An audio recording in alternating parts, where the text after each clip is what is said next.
ጤና ይስጥልን የከበረ ሰላምታችን በመላው ዓለም ሆናችሁ ቃል ስፖርት ዩቲዩብ ቻናላችንን ለምትከታተሉ ውድ አድማጮቻችን ሁሉ ይድረስ ብለናል። ከእናንተ ከሆነው ቃል ስፖርት ዩቲዩብ ቻናል ለዚህም ሰዓት መርጠን ያሰናዳላችሁን ስፖርታዊ ጥንቅሮች በቅደም ተከተል እያጋራናችሁ ቆይታ የምናደርግ ይሆናል። እስከ ፕሮግራማችን ፍጻሜ ቆዩ። ላይክ፣ ሰብስክራይብ፣ ሼር ማድረግ ዛሬም እንዳይረሳ። በሀሳብ መስጫ ሳጥናችን ላይ ሀሳብ አስተያየታችሁን አጋሩን። በፕሮግራማችን ይዘት በመደገፏቸው ክለቦች አሊያም በወቅታዊ ጉዳይ ያለምንም ወንጫ ምልከታችሁ ልታነሱን ትችላላችሁ። በመረጃ ሰዓታችን አስቀድመን ለየት ያለ አገር ቤት መረጃ እናካፍላችኋለን። በባህር ማዶ የመረጃ ሰዓታችን የአውሮፓ ኃያላን ክለቦችን እንመለከታለን። ማድሪድ ቤት ወቅታዊ ጉዳይ ያለው ውድ ቤተሰቦቻችን ከዙር ጉዳይ ጋር በተያያዘ እና ዘ ስፔሻል ዋን ይመለከታል። የባርሴሎና ወሳኝ ሰው ተመልሰዋል ወደ ካምፕ ኑ። የዝውውር ጉዳዩን በተመለከተ በባርሴሎና ቤት አብዴት የሆኑ መረጃዎች አሉ፣ ታደምጡታላችሁ። የዓለም ዋንጫ 20 ተጫዋቾችን በግማሽ ፍጻሜ ላይ ያካፍል ይችላል። በጣም ለየት ያለ ጥንቅር ይዘናል። የዓለም ዋንጫ ላይ እንደ ሁልጊዜው ዛሬም ለእናንተ ውድ አድማጮቻችን መርጠን የያዝናቸውን በርከት ያሉ ጥንቅሮች አሉ። በተወዳጁ የእንግሊዝ ፕሪሚየር ሊግ የመረጃ ሰዓታችን የዝውውር መስኮቱ ላይ ትኩረት እናደርጋለን። በአጫጭር ስፖርታዊ መረጃዎቻችን የተጠናቀቁና ከጫፍ የደረሱ ዝውውሮችን በፕሪሚየር ሊግ ስናነሳ ዛሬ በኒውካስል ዩናይትድ በኩል በአንድ ዝውውር ላይ ተሳክቶለታል ተጫዋች ለማስፈረም። ዝውውሩ ሌላን ክለብ ሊጠቅም ይችላል። ማን ነው የፈረመው የሚለውን እነግራችኋለን። በፕሪሚየር ሊግ የመረጃ ሰዓታችን ቼልሲዎች ተጫዋቹን ለመልቀቅ ዝግጁ መሆናቸውን አረጋግጠዋል። የትኛውን ተጫዋች ለምን የሚለውን እነግራችኋለን። ከዛ ውጪ በቼልሲ በኩል የዝውውር ጉዳዩንና አዲሱን ፈራሚ የተመለከተም ልዩ ጥንቅር አሰናድተናል። በቡድን ዜና የቡድኑን ወሳኝና ቁልፍ ተጫዋችም የተመለከተ ጥንቅር በቃል ስፖርት ዩቲዩብ ቻናል ተይዟል። የሊቨርፑል የዝውውር መስኮት ላይ በፕሪሚየር ሊጉ ልምድ ያላቸውን ተጫዋቾች የማምጣት እቅድ ያላቸው በየትኛው ተጫዋች ላይ ስራ እየሰሩ ነው የሚለውን እናካፍላችኋለን። ከዛ ውጪ ከቡድኑ በአንድ ተጫዋች ዝውውር ጉዳይ ላይ የሊቨርፑልን አቋም እናጋራችኋለን በዚህኛው የመረጃ ሰዓታችን። በማንቸስተር ዩናይትድ በኩል የአንድሬ ሳንቶስ ወደ ቡድኑ መምጣትን ተከትሎም በርካቶች የግል መልካታቸውን እያጋሩ ነው። የቃል ስፖርት ዩቲዩብ ቻናል የዩናይትድ ቤተሰቦቻችንን ብዙ ብለዋል። ሌጀንዶችን እናነሳለን። አንድ ሰው ግን ለየት ያለ ነገር ነው የተናገረው። ትጸጸቱበታላችሁ ብሏል። ቼልሲን ወይንስ ዩናይትድን የሚለው እናካፍላችኋለን። በዩናይትድ በኩል እስከ 50 ሚሊዮን ፓውንድ የሚያስወጣቸውን የአማካይ ስፍራ ተጫዋች ከፕሪሚየር ሊጉ አንድ ከወረደ ሌላኛው ክለብ አስደናቂውን ተጫዋችም እየተመለከተ ነው። የዩናይትድ የግራ መከላከል ስፍራና የቡድን ዜና እናነሳለን። አርሰናል ተጫዋቹን ለማስፈረም በግል ከስምነት ደርሰዋል። የ5 ዓመት ኮንትራት ይፈርማል። አሁን የቀረው ከክለቡ ጋር የሚደረገው ድርድር ነው። ጉዳይ እናጠረዋለን። በተከላካይ ክፍልና እንደዚሁ በግራ ክንፍ አጥቂ ጉዳይ ላይ አርሰናል እያደረገ ያለውን ጥረት መረጃዎች እናካፍላችኋለን። የአርሰናል ንብረት የሆነውም ተጫዋች ለአርሰናል መጫወት ህልም ነበር ብሏል። የቡድን ዜናም በስፋት ተይዟል። ላይክ፣ ሰብስክራይብ፣ ሼር እያደረጋችሁን እስከ ፕሮግራማችን ፍጻሜ አብራችሁን ቆዩን። በኢትዮጵያ ፕሪሚየር ሊግ ወልዋሎ አዲግራት ዩኒቨርሲቲ በጣም የተቸገረ ክለብ ነበረ። ሲዳማ ቡና ደግሞ ሻምፒዮን ሆነ። ዛሬ ግን ውድ ቤተሰቦቻችን በአዲስ አበባ ስቴዲየም በኢትዮጵያን ሰዓት አቆጣጠር ቀን 5 ሰዓት ላይ የጀመረው ጨዋታ ኢትዮጵያ የዋንጫ ጨዋታ የኢትዮጵያ ዋንጫ ጨዋታ በወልዋሎ አዲግራት ዩኒቨርሲቲ 2-0 ድል አድራጊነት ተጠናቋል። ለወልዋሎ አዲግራት ዩኒቨርሲቲ የድል ግቦችን ጋናዊ አጥቂ ኮኒ ሐፊዝ እና በየነ ባንጃ አስቆጥረዋል። ወልዋሎ አዲግራት ዩኒቨርሲቲ በታሪኩ ለመጀመሪያ ጊዜ የኢትዮጵያ ዋንጫን ማሸነፍ ችሏል። ይህንም ተከትሎ ወልዋሎ አዲግራት ዩኒቨርሲቲ ቀጣይ ዓመት ኢትዮጵያን ወክሎ በአፍሪካ ኮንፌዴሬሽን ዋንጫም የሚሳተፍ ይሆናል። ወልዋሎ ፕሪሚየር ሊጉን የቸገረው እንጂ የኢትዮጵያን ዋንጫ ማሸነፍ አልቸገረውም። ለወልዋሎ አዲግራት ዩኒቨርሲቲ ስፖርት ክለብና ደጋፊዎች በሙሉ ቃል ስፖርት ዩቲዩብ ቻናል እንኳን ደስ ያላችሁ ብለናል። የአውሮፓ መረጃችንን ከማድሪድ እንጀምሩ ቤተሰቦቻችን። የሪያል ማድሪዱ አሰልጣኝ ዘ ስፔሻል ዋን ጆዜ ሞሪኒሆ ሁለቱንም ተጫዋቾቻቸውን አስጠንቅቀዋል። ሁለቱም ተጫዋቾች ለቡድኑ ቁልፍ ተጫዋች ሆነው መጫወት እንደሚችሉም ነግሯቸዋል። ሁለቱ ተጫዋቾች ኦሪዮል ሹዋሚኒ እና ለዚሁም ደግሞ ፍሬድሪኮ ቫልቬርዴ ነው። በቡድን ውስጥ ቁልፍ ተጫዋች ሆናችሁ ትቀጥላላችሁ፣ ለዛ ብቻ ስሩ ሲሉ ተደምጠዋል። በነገራችን ላይ ኦሪዮል ሹዋሚኒ እስከ 2031 ኮንትራቱን እንደፈረመ ይታወቃል። ፌድ ቫልቬርዴም ክለቡን እንደማይለቅ ተወስኗል። የጆዜ ሞሪኖም ቁልፍ ሰው ናቸው ተብሏል። ዘ ስፔሻል ዋን ሁለቱንም ተጫዋቾች አንድ ላይ በአማካይ ስፍራ ላይ አጣምረው የማጫወት እቅድም በተጨማሪም የረጅም ጊዜ እቅድ አካል መሆናቸውን ነግረዋቸዋል። ሁለቱም ተጫዋቾች የጎንዮሽ ችግራቸውን ፈተው ለቡድኑ ቁልፍ ተጫዋች እንዲሆኑም ሁለቱንም አነጋግረዋል፣ ሁለቱንም አስጠንቅቀዋል። መረጃውን ማርካ ይዞት ወጥቷል። በጆዜ ሞሪኒዮ ቡድን ውስጥ ምናልባት አጠራጣሪ የነበረው ሹዋሚኒ ነበር። እሱ ፊርማውን አኑሮ እንደሚቆይ አረጋግጧል። ከዛ ውጪ የግራ ተመላላሽ ቦታ ጆዜ ሞሪኖ ኩኮሪያ ቋሚ አድርገው እንደሚያስጀምሩ ነግረዋል። ከዛ በኋላ ካሪየርስ ሁለተኛ ይሆናል ማለት ነው ተጠባባቂ። ፍራንክ ጋርሻ ክለቡን እንዲለቅ ተፈቅዶለታል። ሜንዲ ያው ጉዳት ላይ ስላለ ሲድን ጠብቀው ለገበያ የሚያቀርቡት ተጫዋቻቸው ነው በሪያል ማድሪድ ላይ። ስለዚህ ኩኮሪያ ወደ ቋሚነት ይመጣል፣ ካሪየርስ ወደ ተጠባባቂነት ይወርዳል ማለት ነው። ሪያል ማድሪድ ሌሎችንም ዝውውሮች ይፈጽማል ተብሎ ይጠበቃል። በእርግጥ የዓለም ዋንጫው አብዛኞቹ ክለቦች ላይ የራሱ የሆነ ተጽዕኖ እንደነበረው የሚዘነጋ አይደለም። አሁን እንኳን በርከት ያሉ ብሔራዊ ቡድኖች የአውሮፓ ፍጻሜ ላይ ስለደረሱ ይቀነሳሉ።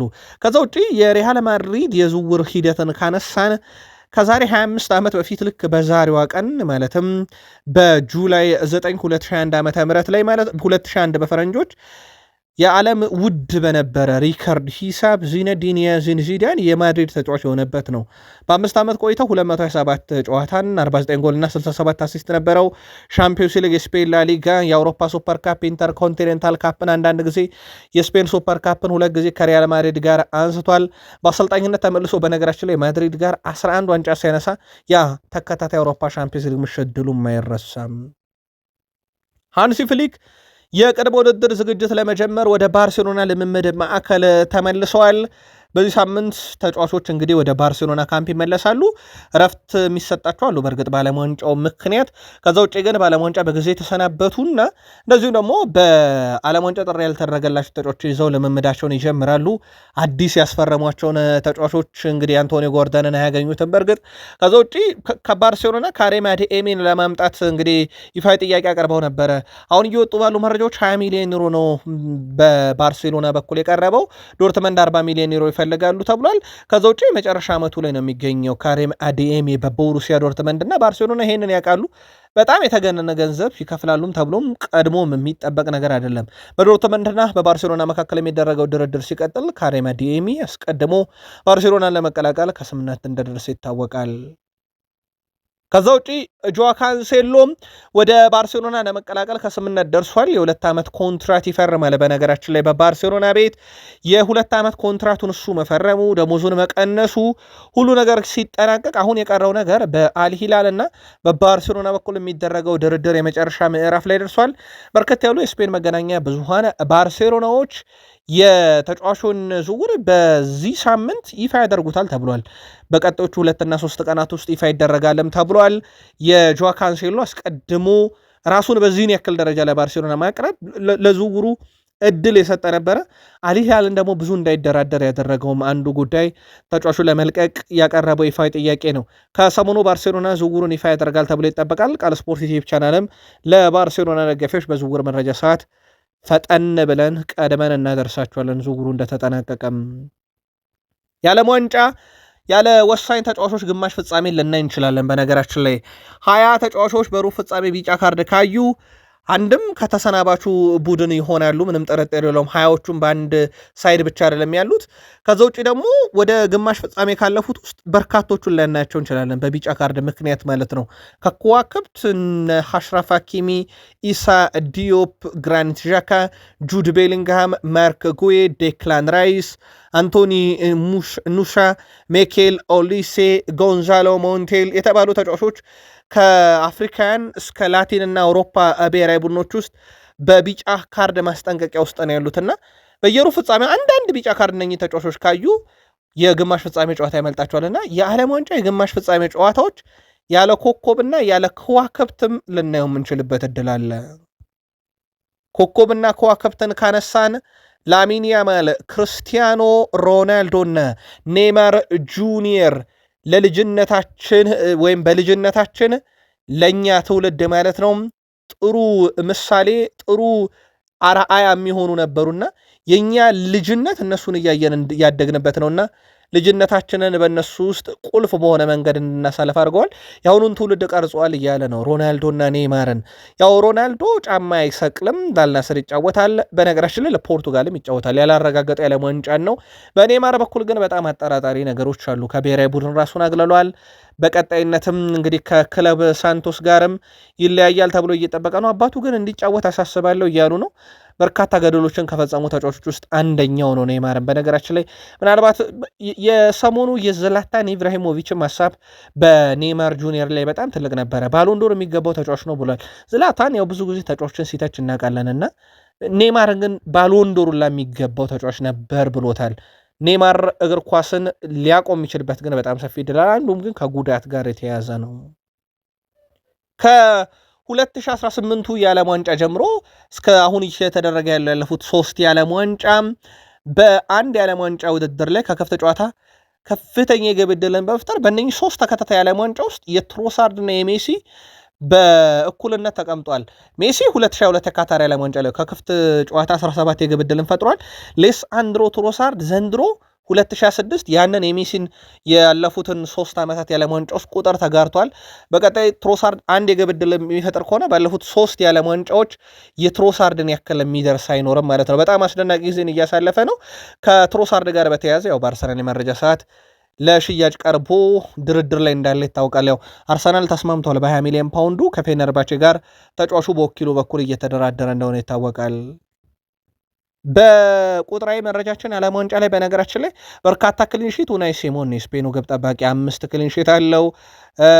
የኮሎምቢያው ግብ ጠባቂ ካሚሎ ቫርጋስም 4 ነበረው ግን ተሰናብቷል። የሜክሲኮ ግብ ጠባቂም እንደዚሁ ራውል ራኚ የጨዋታ 3 ክሊንሺቶች ነበረው ግን ተሰናብቷል። ኡናይ ሲሞን የሚያልፍ አይመስልም የክሊንሺቱ ጉዳይ። ከዛ ውጭ የፈረንሳይ ብሔራዊ ቡድን ተጫዋች ጥራት ዘንድሮ ፍጹም የተለየ ነው። ሚኬል ኦሊሴ በዚህ ዓለም ዋንጫ ላይ ፍጹም ቅጣት ምት ሳጥን ውስጥ ስኬታማ ኳሶችን በማቀበል የሚስተካከለው የለም 14 ደርሷል። የሶስተኛ የሜዳ ክፍል ላይ ደግሞ ኳስን ጥርት አድርጎ በማቀበል የስፔኑን ፔድሪ የሚስተካከል የለም። በእርግጥ ከዛው ከስፔን ሮድሪ የሚከተለዋል። ስፔናውያን ፓሳቸው ፍጹም አስደናቂ ነው በዚህ የዓለም ዋንጫ ላይ። በዚህ የዓለም ዋንጫ ላይ በነገራችን ላይ ደግሞ ለየት ያለው ነገር ውድ ቤተሰቦቻችን የጎል ምንጮችን በተመለከተ ነው። 11.4 በመቶ ዘንድሮ ጭማሪ ደቂቃ ላይ ጎል እየተቆጠረ ነው። ወይ ከ90 ደቂቃ በኋላ ወይ 120 ደቂቃው ጭማሪ ላይ። ይህም እስካሁን ከተቆጠሩት ግቦች 11.4 በመቶ ነው። በዓለም ዋንጫ ታሪክ በጭማሪ ደቂቃ በርካታ ገቢ ያየነውም በዚህኛው የዓለም ዋንጫ ላይ ነው። ሪዮ ፈርዲናንድ ባሊዮን ዶር የማን ነው ተብሎ ጠይቆ ነበረ። ሪዮ ፈርዲናንድም የግል መልካታውን ሲያጋራ የዘንድሮ የባሊዮን ዶር አሸናፊ የሚሆነው የዓለም ዋንጫን ከወሰደ ነው ብሏል። ከዚህም ጋር በተያያዘ ከፈረንሳይ ከሆነ ከፈረንሳይ፣ ከእንግሊዝም ከበላች ከእንግሊዝ ይሆናል፣ አርጀንቲና ከበላች ሜሲ ይሆናል ብሏል። ስለዚህ ከእንግሊዝ ከሆነ ስም አልጠራም፣ አንድ እንግሊዛዊ ተጫዋች ይሆናል እንግሊዝ ከበላች። ፈረንሳይ ዋንጫ ከበላች አንድ ፈረንሳይ ተጫዋች ባሎንዶርን ይወስዳል። አርጀንቲና ከበላች ሜሲ ይወስዳል ብሏል። እና የዘንድሮ ባሎንዶር አርጀንቲና ሜሲ ሊያነሳ የሚችልበት በጣም ሰፊ እድል እንዳለን በዛው አያይዞ ገልጿል። ሜሲ በዓለም ዋንጫ ላይ ቁጥሮቹ በጣም አስገራሚ ናቸው። የሰባበራቸው ሪከርዶች ብቻ አይደሉም። ይሄንን የዓለም ዋንጫን የዘንድሮን ራሱን ችሎ ራሱ ብናየው በሜሲ በርካታ ቁጥሮቹ ትልልቅ የሚባሉ ናቸው። አሲስት አለው፣ የግብ አስተዋጽኦ አለው፣ ጎል እያስቆጠረ ከፍተኛ ግብ አስቆጣሪውን የግብ ዕድሎችን ይፈጥራል። ምንም እንኳን ያመከናቸው 2 ፍጹም ቅጣት ምቶች ቢኖሩም ማለት ነው። ግን ሜሲ ዘንድሮ ባሎንዶር ከአርጀንቲና ዋንጫ ማግኘት ጋር ይያያዛል እያለ ነው ሪዮ ፈርዲናንድ። በሞሮኮ ታሪክ መስራት እንፈልጋለን ብለዋል ብራሂም ዲያዝ። የሞሮኮ ብሔራዊ ቡድን የፊት መስመር ተሰላፊ ብራሂም ዲያዝ ታሪክ መጻፍ እንደሚፈልግ ተናግሯል። ከሞሮኮ ጋር ታሪክ መጻፍ እንፈልጋለን ያለው ብራሂም ዲያዝ ዓለም ዋንጫው ልዩ ታሪክ ለማስቀመጥ እድል ሰጥቶናል ብለዋል። በቡድኑ እምነት እንዳለ የገለጸው ዲያዝ ጥሩ ጨዋታ እንደምናደርግ አውቃለሁኝ ሲል ተደምጧል። በነገራችን ላይ የሞሮኮ ደጋፊዎች የፈረንሳይ ብሔራዊ ቡድን ተጫዋች ለመረበሽ መሞከራቸው ተገልጿል። ደጋፊዎቹ ከበሮ በመምታትና ርችት በማስጮ ተጫዋቾች ጥሩ እንቅልፍ እንዳይተኙ አድርገዋል የተባለው። ለጨዋታው በርካታ የሞሮኮ ደጋፊዎች ከተለያዩ አካባቢ ወደ ቦስተንም አምርተው ነበረ። የሞሮኮ አየር መንገድ በቅርቡ ለጨዋታው ተጨማሪ በረራዎችን ለማድረግ ዝግጅቱን ገልጾ ነበር። በተጠባቂው ጨዋታ ዙሪያ ዲዲየር ዴሾፕ ሲጠየቁ በዳኞቹ ተማመናለው፣ ዳኞቹ ልክ የኛው ሞንሲየር ሌክሼር የአርጀንቲናና የግብፅን ጨዋታ ቆንጆ አድርጎ እንደመራው አርጀንቲናዊ ዳኛ ደግሞ የፈረንሳይና የሞሮኮን ጨዋታ ቆንጆ አድርገው ይዳኛሉ ማለታቸው ግን በዚህ ጨዋታ ዙሪያ በጣም አነጋጋሪው ነበረ። ቃል ስፖርት ላይ ናችሁ ውዶቻችን። ከሀገር ቤት እስከ ባህር ማዶ የተመራረጡ ስፖርታዊ ጥንቅሮችን ከምታደምጡበት የዩቲዩብ ቻናላችን ወደ ተወዳጁ የእንግሊዝ ፕሪሚየር ሊግ መረጃ አለፍን። ከፕሪሚየር ሊግ መረጃችን ጋር ላይክ፣ ሰብስክራይብ እና ሼር እያደረጋችሁ ቆዩን። በፕሪሚየር ሊግ ዝውውርን እናስቀድም። የአስቶን ቪላው ግብ ጠባቂ ኤሜሊያኖ ማርቲኔዝ አሁን ከሀገሩ አርጀንቲና ጋር ይገኛል። ሩብ ፍጻሜ ደርሰዋል። ጥያቄዎች ከቀረቡ ግን ያው እንደሚለቅ ይታወቃሉ። ዩቬንቱስ ነው በነገራችን ላይ አሁንም ተጫዋቹን ይወስዳል ተብሎ የሚጠበቀው። ስምምነቱ በአስቶን ቪላ ላይ የተመሰረተ ሲሆን የክለቡን ኃላፊዎች ውይይት ጀምሯል ነው የተባለው። ሌሎች አማራጮችን እያዩ ነው። ቶትናም ሆትስፐርስን የሚለቀው ቪካዮሪም በአስቶን ቪላ ቤት በዝርዝር ውስጥ ተይዟል ተብሏል። የማርቲኔዝ ዝውውር ግን በተወሰነ መንገድ ከፍ እያለ መጥቷል የዩቬንቱስን ፍላጎትና ምናልባት ድርድሩ ጠንከር ካለ የሚቀር አይመስልም። ኦስካር ሜንጌዝ ወደ ክሪስታል ፓላስ ይመጣል። ስፔን ተከላካይ በነፃ ዝውውር ነው ክሪስታል ፓላስን የሚቀላቀለው። ይሄ የተረጋገጠ ዝውውር ነው። በነገራችን ለውድ ቤተሰቦቻችን ከክሪስታል ፓላስ ጋር ጥሩ ጊዜ እንደማያሳልፍም እርግጠኛ ነኝ ብሏል። ከዛ ውጭ ውድ ቤተሰቦቻችን በዝውውር መስኮቱ ኒካስልን እናንሳ። በጣም ከፍተኛ የሆነ እንቅስቃሴ እያደረገ የሚገኝ ቡድን ነው። በነገራችን ላይ ባለፉት ጥቂት ዓመታት ኒካስል ዩናይትድ በርካታ ቁልፍ ተጫዋቾቹን ሸጧል። በተለይም አንድ ዓመት እያቆየ የሸጣቸው ተጫዋቾች እና 2 ዓመት እያቆየ የሸጣቸው ተጫዋቾች ቡድኑን በፋይናንስ ትርፋማ አድርገውታል። ግን በጣም ጠንካራው ቡድን ይሆን ነበር። በነገራችን ላይ ኤሊዮት አንደርሰን የኒካስል ተጫዋች ነበረ። ኖቲንግሃም ፎረስት አሁን ሲቲ ደረሰ። ከዛ በኋላ ኢሳክ ሊቨርፑል ነው። ጎርደን ባርሴሎና ደርሷል። ቶናሊ ቶትናም ደርሷል። ብሩኖ ጉማሬሽ አርሰናል ሊገባ ከጫፍ ደርሷል። ኒካስል እንዲህ አይነት ጥራት ያለውን ተጫዋቾች የያዘ ነበረ። ምናልባት ቢያቆያቸው ለፕሪሚየር ሊግ ሻምፒዮንነት ግን መፎካከር አይችልም ነበር ወይን? ጻፉልን። ኒካስል ዛሬ ተጫዋች ለማስፈረም ከስምነት ደርሷል። ውድ ቤተሰቦቻችን ኒካስል ዩናይትድ ስዊዘርላንዳዊ አማካይ ጆዋን ማንዛምቢን ለማስፈረም ከስምነት ደርሰዋል። ኒካስል ተጫዋቹን በ50 ሚሊዮን ፓውንድ ለማስፈረም ከፍራይቡርግ ጋር ተስማምተዋል። የዓመቱ አማካኝ ጆዋን ማንዛምቢ በዚህ ዓለም ዋንጫ ውድድር ጥሩ ጊዜን እያሳለፈ ይገኛል። ተጫዋቹ በ4 የዓለም ዋንጫ ጨዋታ 3 ጎሎችን አስቆጥሮ 2 ለገብ የሆኑ ኳሶችን አመቻችቶ አቀብሏል። ኒካስል ዩናይትድ ሳንድሮ ቶናሊን በ100 ሚሊዮን ፓውንድ መሸጣቸው ይታወቃል። በተጨማሪም ሌላ አማካኝ ብሩኖ ጉማሬሽ በአርሰናል እንደሚፈለግባቸው ይታወቃልና ተተኪዎችን ካሁኑ ማምጣት ጀምረዋል። በእርግጥ ጥሩ ሽያጭ ሸጠዋል ኒካስል ዩናይትዶች 100 ሚሊዮን ፓውንድ ነው ሳንድሮ ቶናሊን የሸጡት። አንቶኒ ጎርደንን 80 ሚሊዮን ዩሮ የሸጡት። ትልልቅ ገንዘቦችን አግኝተዋልና ለማስፈረም የገንዘብ ችግር አይገጥማቸውም። አሁን ደግሞ የስዊዘርላንዳዊን ተጫዋች ጆዋን ማንዛምቢን ዝውውር አጠናቀዋል። አሌሃንድሮ ጋርናቾ ቼልሲን እንዲለቅ ፍቃድ ተሰጥቶታል። በቋሚ ዝውውርም ቼልሲን ይለቃል። አርጀንቲና የክንፍ ተጫዋች በቼልሲ ቤት የ1 ዓመት ቆይታ ነበረው፣ ግን ያልተሳካ ሆኗልና በሮች ሁሉ ከፍቶ ነው ገዦቹን እየጠበቁ ይገኛሉ። አሌሃንድሮ ጋርናቾ ቼልሲን ከ1 ዓመት በፊት ነበረ ከማንቸስተር ዩናይትድ የተቀላቀለው። ከዚህ ጋር በተያዘ በነገራችን ላይ ተጫዋቹ በማንቸስተር ዩናይትድ ሲገፋ ቼልሲ ፈልጎ ነው የወሰደው። በነገራችን ላይ ዶም ካስታወሳችሁ ቼልሲ ተጫዋቹን ከዩናይትድ ሲገዛ አንድ ነገር ዩናይትድ ጠይቆ ነበረ። አንድሬ ሳንቶስን በቅያሬ እንውሰደው ብለው ነበር ዩናይትዶች። ያኔ ጀምሮ አንድሬ ሳንቶስን ይፈልጉ ነበር። ቼልሲ ግን የለም ጋርናቾን ብቻ በ40 ሚሊዮን ፓውንድ እንግዛችሁ ብሎ የተሸጠ ተጫዋች ነበር። የ1 ዓመት ቆይታው በእንደዚህ አይነት መልኩ ሊጠናቀቅ ከጫፍ ደርሷል። ወደ ቤተሰቦቻችን በአሌሃንድሮ ጋርናቾን ዙሪያ በርካታ እንቅስቃሴዎች እንዳሉ አረጋግጧል ፋብሪዚዮ ሮማኖ። ፈላጊዎች ያሉት ምናልባትም ተጫዋቹ በእነኛ ክለቦች መጫወት ፍላጎትና ለቼልሲ የሚቀርበው ገንዘብ ዝውውሩን እውን ያደርገዋል ብሏል። ኤንዞ ፈርናንዴዝ ዋጋው በጣም ተወዷል ሚል አንድ ቅሬታ እየተነሳ ነው። ቼልሲን መልቀቁ አይቀሬ ይመስላል። በተጫዋቹ በኩል ያው በዓለም ዋንጫ ላይ ነው የሚገኘው። ወኪሉ ሃቬር ፓስቶሬ ከሰሞኑ ክለብ እያፈላለጉ መሆኑን በይፋ ወጥቶ ተናግሯል። ቼልሲ የሚፈልገው ዋጋ እስከቀረበለት ድረስ ይሸጧል ተብሎ ይጠበቃል። እሱን ለማቆየት ፍላጎቶች አሉ። በነገራችን ላይ በዣቪ አሎንሶ በኩል ሪያል ማድሪዶች በደብዳቤ ነው ቼልሲ እጃችን የለም እሱን በማስኮብለል ያሉት።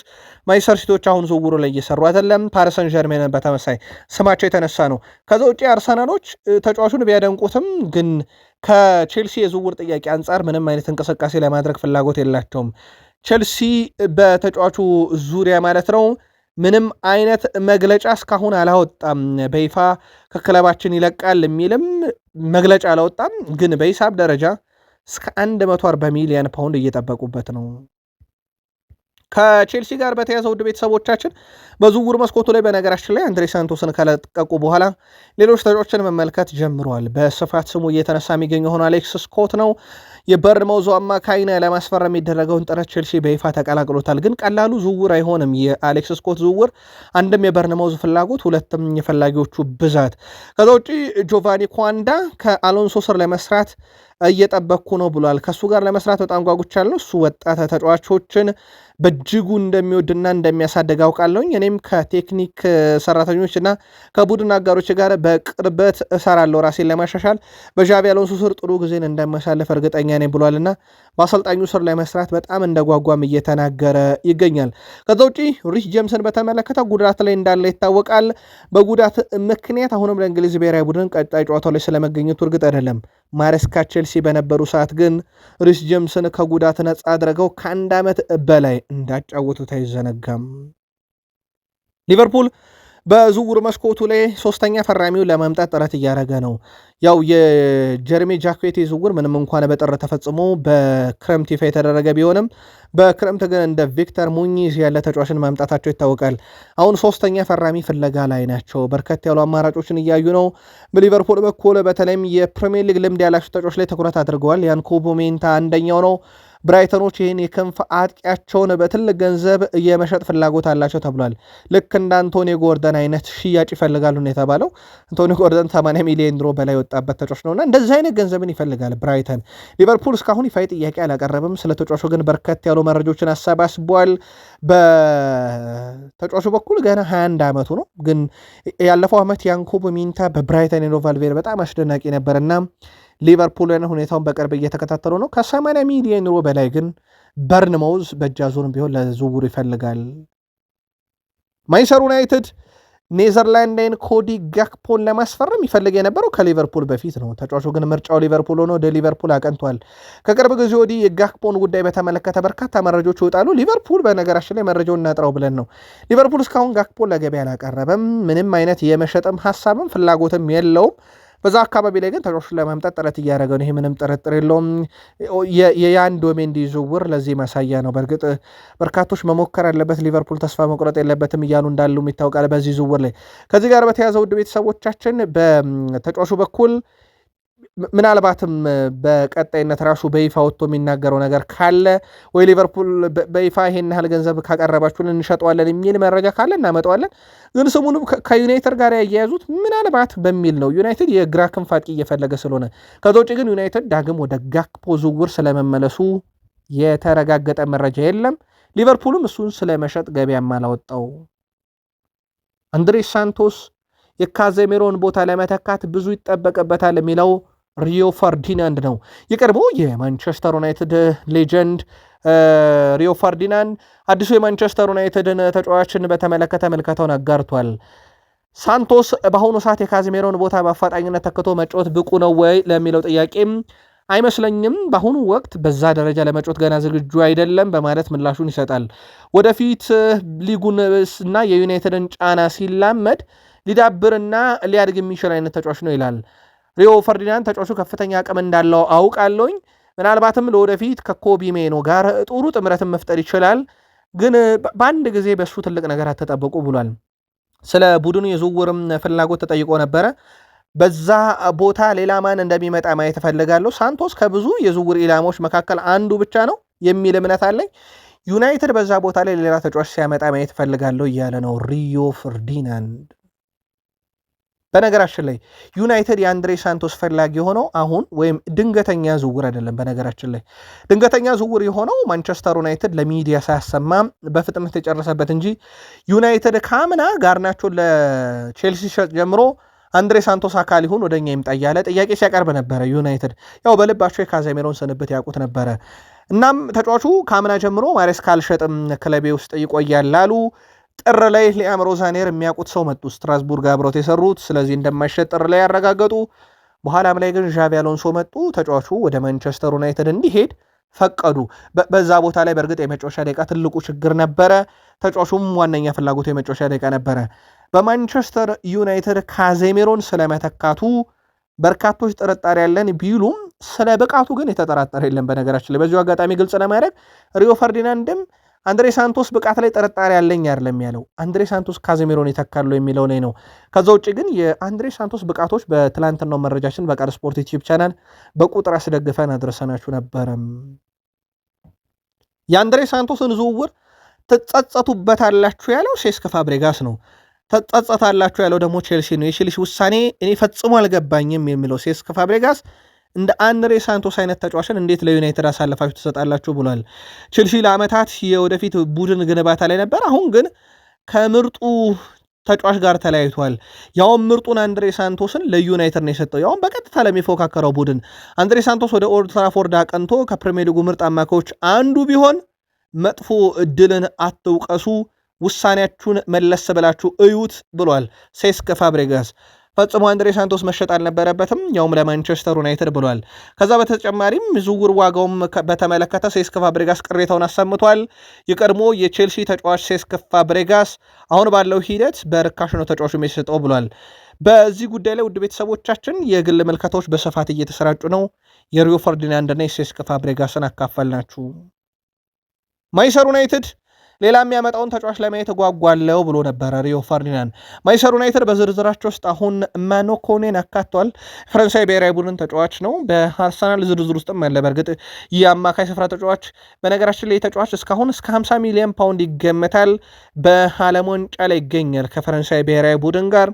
በጣም ድንቅ ጊዜን በዓለም ዋንጫም እያሳለፈ ነው። ዩናይትድ በዝርዝራቸው ውስጥ ያካተቱ ተጫዋች ሆኗል። ይሄ ተጫዋች በእርግጥ ከአርሰናል ጋር እንዳልኳችሁ ቀጥተኛ ፉክክር ውስጥ የሚገቡበት ተጫዋች ነው። ዩናይትድ ሌላ በአማካይ ስፍራ ላይ እየተመለከተው የሚገኝ ዝውውር ነው። ዩናይትድ ማቲያስ ፈርናንዴዝን፣ ቶናሊን፣ ኤሊዮት አንደርሰንን ብሎ ከዛ በኋላ አንድሬ ሳንቶስን ያስፈረመው። ምናልባት እንዲህ አይነት ያልተጠበቁ ዝውውሮችም ልንሰማ እንችላለን። በግራ ክንፍ አጥቂ ቦታ ላይ ዩናይትድ ላይ ያዩት ተጫዋች አለ። ከፕሪሚየር ሊጉ የወረደ ወልቭስ ውስጥ የሚገኘውን ማቴዎስ ማኔ። በእርግጥ በፕሪሚየር ሊግ ቅርብ የሆናችሁ ይህን ተጫዋች በደንብ ታውቁታላችሁ ብለን እናስባለን። በጣም ቴክኒካል ብቃቱ ከፍ ያለ ነው።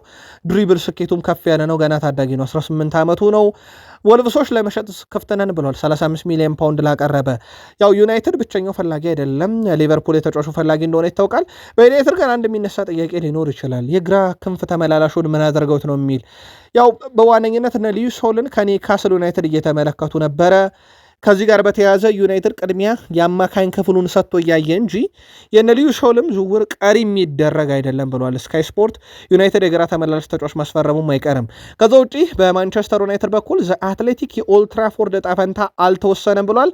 የማንቸስተር ዩናይትድ ባለሀብቶች 350 ሜትር ከኦልትራፎርድ በሰሜናዊ አቅጣጫ ፈቅ ብለው አዲስ ስቴዲየም ሊገነቡ እንደሆነ ይታወቃል። ኦልትራፎርድስ የሚለው ግን እስካሁን ከውሳኔ ያልተደረሰበትም። ብሩኖ ጊማሬሽ በአርሰናል ለመጫወት ከስምነት ደርሷል። የ5 ዓመት ኮንትራትም ለመፈረም በግሉ ከስምነት መድረሱን የፈረንሳዊ ተነባቢ ጋዜጣ አስነብቧል። ሌኪፕም ይዞት ወጥቷል። በነገራችን ላይ መረጃውን አሁን ትልቁ ችግር የሆነው ኒውካስል ዩናይትድ ከ90 ሚሊዮን ፓውንድ በላይ ክፈሉኝ ከዛ ውሰዱት የሚል ነው። ከዚህ ጋር በተያያዘ ብሩኖ ጊማሬሽን ወደ አርሰናል ለማዘወር በሚደረገው ጥረት ላይ አንድ እንቅፋት ብቻ ነው ያለው። ኒውካስል ዩናይትድ ያው በአሰልጣኙ ኤዲያውን በኩል ፍቃድ ስላልተሰጠ ያውሳቸው እንደ ኒውካስል ዩናይትድ ሰው እንቁጠራቸው። ከወዲህ ደግሞ ሚኬል አርቴታ ዝውውሩ እንዲፈጸምላቸው አጥብቀው እየሰሩ ነው። ዝውውሩ በኒውካስል አቋም ላይ የሚወሰን ቢሆንም አርሰናል ለዝውውሩ የሚያቀርበው ገንዘብ በጣም ወሳኝነት ይኖረዋል ተብሏል። ከዚህ ጋር በተያያዘ ውድ ቤተሰቦቻችን ባጣራነው መረጃ መሰረት ኒውካስል 90 ሚሊዮን ዩሮ ክፈሉኝ ያለ ነው።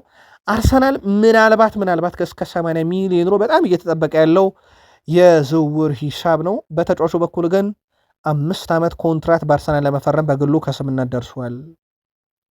አስቶን ቪላዎች ኤዜሪ ኮንሳን በክለቡ ማቆየት አሁንም ቅድሚያ የሰጡት ጉዳይ ነው። ኡናይ ኤምሬን ይህን እንግሊዛዊ ተጫዋች በክለቡ ማቆየት እና የቀጣይ እቅዳቸው አካል ማድረግ ይፈልጋሉ። የኢሮፕ ሊግ ዋንጫን በልተው በዛኛው መንገድ በፕሪሚየር ሊጉም 4ኛ ወጥተው ሻምፒዮንስ ሊግ ትኬትን በሁለቱም መንገድ ያቋረጠው የኡናይ ኤምሬ ቡድን አስቶን ቪላ በአርሰናል ተጫዋቹን እንዲነጠቅ አይፈልጉም። ኡናይ ኤምሬ ቪላዎች ለተጫዋቹ አዲስ ኮንትራት የማቅረብና ደሞዙን ከፍ የማድረግም እቅድ አላቸው ተብሏል። ከዚህ ጋር በተያያዘ በተጫዋቹ ኮንትራት ላይ 2 ዓመት ነው የቀረው። አርሰናል ብቸኛው አማራጭ አይደለም። ኢዜሪ ኮንሳ ግን አርሰናሎች በአማራጭነት ከያዙት ውስጥ ነው። በተለይም እንዳልኳችሁ የሳሊባ ጉዳይ ወስኗል። ፉትቦል ኢንሳይደር ግን በአስቶን ቪላና በአርሰናል መካከል የሚደረገው ድርድር ቀላል አይሆንም ብሏል። በአርሰናል በኩል የግራ ክንፍ አጥቂ ለማምጣት የሚደረገው ጥረት እንዳለ ነው። የሞርጋን ሮጀርስ አልተዘጋም። የክርስቶስ ሶሊስ ጉዳይም ግን በዛው ልክ እንዳለ ነው። በርከት ያሉ የተጫዋቹ ቅርበት አላቸው የተባሉ አነጋግረውናል ያሉ መገናኛ ብዙሃን፣ በተለይም የግሪክ መገናኛ ብዙሃን ይሄ የተጫዋች ዝውውር የመፈጸሙ ነገር አሁንም ክፍት ነው ብለዋል። በአርሰናል በኩል ሌሎች አማራጮችን ማየታቸው እንደተጠበቀ ሆኖ ከተጫዋቹ ዝውውር በይፋ አልወጡም። ይህም ተጫዋቹን ለማምጣት ጥረት እንዲያደርጉ ያገዛቸዋል። ከዛ ውጭ የሰሜን ለንደኑ ክለብ አርሰናል ተጫዋች እንዳስፈረመ ይታወቃል። የሰሜን ለንደኑ ክለብ አርሰናል የሊድሱን ግብ ጠባቂ ያን ሜስለርን ማስፈረሙ ይታወቃል። ግብ ጠባቂው ከሊድስ ዩናይትድ ጋር መለየቱን ተከትሎ በነፃ ነው የመጣው። በሊድስ ዩናይትድ በነበረው የ7 ዓመት ቆይታ 215 ጨዋታን አድርጓል። ግብ ጠባቂው ከፊርማው በኋላ በጣም ደስተኛ ነኝ፣ ትልቅ ቀን ነው ለእኔም፣ ይሄ የተለየ አጋጣሚ ሊጉን አሸናፊ መቀላቀል ብለዋል። ለእኔ አርሰናል የእንግሊዝ ትልቁ ክለብ ነው የሚለው ግብ ጠባቂውም ለአርሰናል በፈረሜም ህልሜን እየኖርኩ ነው ሲል ተደምጧል። ማርቲን ኦዴጋርድ እንግሊዝ ጋር ለሚደረገው ጨዋታ የክለብ አጋሩን ዴክላን ራይስን ብቻ አይደለም፣ በእርግጥ ቡካዮ ሳካንም ይፋለማል። ግን በቀጥታ ሊገናኝ የሚችለው ከዴክላን ራይስ ነው። ከሚጮቱበት የሜዳ ክፍል አንጻር ትልቅ ጨዋታ ይሆናል። በእንግሊዝና በኖርዌይ መካከል የሚደረግ ራይስ ለረጅም ጊዜ ድንቅ ብቃት እያሳየ ነው። ከሱ ጋር ስጫወት ያሉትን ጥራቶች በግልጽ አውቃለሁኝ። ከሱ ጋር በአንድ ሜዳ መጫወት በጣም ደስ ይላል። ለተከታታይ ዓመት ያደረግነውን ማየት እውነት የማይታመን ነው ብሏል። ለዚህ ፈተና እና እንግሊዝን ለመቅጠም ብሔራዊ ቡድን ዝግጁ ነው የሚለው ኖርዌያዊ የአርሰናል ኮከብ ማርቲን ኦዴጋርድ ዴክላን ራይስንም በተቃራኒው ለመፋለም ዝግጁ ነው ብሏል። በዚህ ዓለም ዋንጫ ላይ አንዱ እየተመለከትን ያለነው የአንድ ክለብ ተጫዋቾች በብሔራዊ ቡድን ደረጃ ግን በተቃራኒ ሲፋለሙ አይተናል። እንደዚህ አይነት ሳለ ግን ድጋፋችሁ ለማን ነው የሚሆነው? በተለይም የአርሰናል ደጋፊዎች አሁን ከኦዴጋርዷ ኖርዌይ ናችሁ ወይንስ ከዴክላን ራይሱ እንግሊዝ? በድጋፍ ደረጃ የጨዋታው ዕለት መልከታችሁን ጻፉልን። ጥቂት ቆይተን እንመለስ። ሰናይ ጊዜ